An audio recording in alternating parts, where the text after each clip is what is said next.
গাধাকে সৃষ্টি করার পর তাকে বলা হলো সকাল থেকে সন্ধ্যা পর্যন্ত তাকে ক্লান্তিহীন পরিশ্রম করতে হবে, সারা জীবন তাকে পিঠে ভারী বোঝা বইতে হবে, খেতে পাবে শুধু ঘাস, আর তার মাথায় কোনো বুদ্ধি থাকবে না। তার আয়ু হবে 50 বছর। গাধা করজোড়ে সৃষ্টিকর্তাকে বলল, আমি এত বছর বাঁচতে চাই না, আমাকে 20 বছর আয়ু দেওয়া হোক। সৃষ্টিকর্তা সেটাই মঞ্জুর করলেন। কুকুরকে যখন সৃষ্টি করা হলো তখন তাকে বলা হলো যে সে হবে মানুষের সবচেয়ে বড় বন্ধু, কিন্তু সে খাবে মানুষের উচ্ছিষ্ট, এবং তার আয়ু হবে 30 বছর। কুকুর সৃষ্টিকর্তাকে বলল, আমি এত বছর বাঁচতে চাই না, আমাকে 15 বছর আয়ু দেওয়া হোক। সেটাই মঞ্জুর করা হলো। এরপর বানরকে বলা হলো, তুমি শুধু গাছের এ ডাল থেকে ও ডালে ঝুল খাবে এবং নানান রকম ফন্দি ফিকিরি করে মানুষকে আনন্দ দেবে, তোমার আয়ু হবে 20 বছর।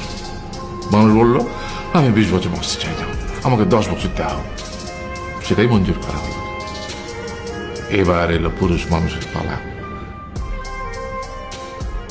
তাকে বলা হলো যে তুমি হলে প্রাণীগুলোর মধ্যে সবচেয়ে বিচক্ষণ এবং বুদ্ধিমান, সেই জন্য তোমাকে প্রাণীদের শিরোমণি করা হলো এবং তোমার আয়ু হবে 20 বছর।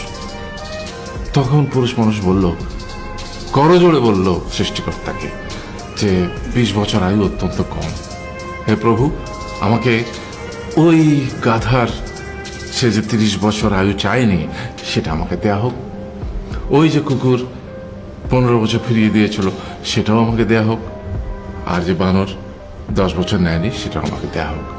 20 বছর অত্যন্ত কম, আমি দীর্ঘদিন বাঁচতে চাই। সৃষ্টিকর্তা সেটাও মঞ্জুর করলেন। তারপর কি হলো? সেই থেকে ছেলেরা পুরুষ মানুষ হিসেবে বাঁচে 20 বছর, তারপরের 30 বছর সংসারের বোঝা পিঠে করে বয়ে বেড়ায়, সেটা কার মতো? গাধার মতো। তারপরের 15 বছর সে তার ছেলে মেয়েরা যা দেয় সেই রকম ঠিক কুকুরের মতো উচ্ছিষ্ট খেয়ে বাঁচে। আর তারপরে বৃদ্ধ বয়সে ঠিক বানরের মতো, যেমন গাছের এডাল থেকে ওডাল ঝুল খায় বানর, তেমনি এই ছেলের বাড়ি থেকে ওই ছেলের বাড়ি আর নানান রকম ফন্দি ফিকির করে তার নাতি নাতনিদের আনন্দ দেওয়ার চেষ্টা করে।